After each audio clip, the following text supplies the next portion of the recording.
Okay, magkakaroon tayo ng system proof over promise, the self-leaking ice cream cone.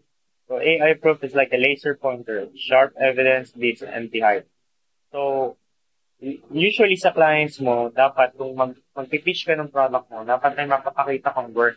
Kapag wala ka napakitang work sa client mo, ibig sabihin, kahit gaano pa man kalaki yung experience mo, kahit gaano pa man kagaling, pero hindi nila makita direkta kung ano yung credibility mo, most likely, mas pupuntahan pa nila yung merong ebidensya na nagkaroon na ng result na ito yung nagawa ko, ito yung numbers ko, ito yung conversion rate ko.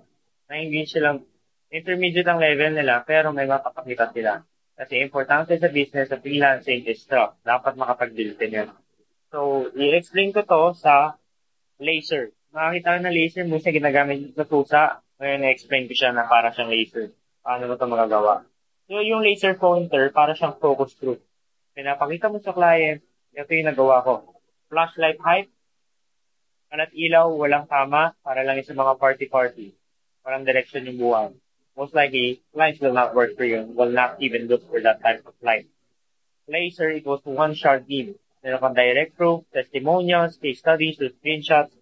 Client follow the dot kasi klaro kung saan ka pupunta. Hindi sila magbibigay ng pera nang hindi nila nakikita kung saan ka patungo. Makakatakot kasi yun.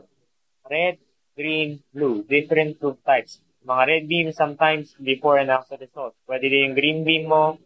Pwede din yung client testimonials. Pwede yung blue beam, maging long video walkthroughs. At marami pang mga colors.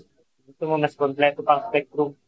Meron akong community na you can click in the YouTube description. Limited yung mga members doon na free. So join as soon as possible.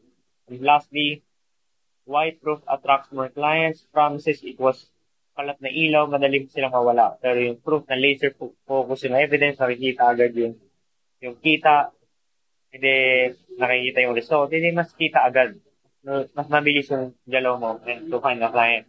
Every happy client is a new laser beam leading to the next one, like an ice cream cone effect.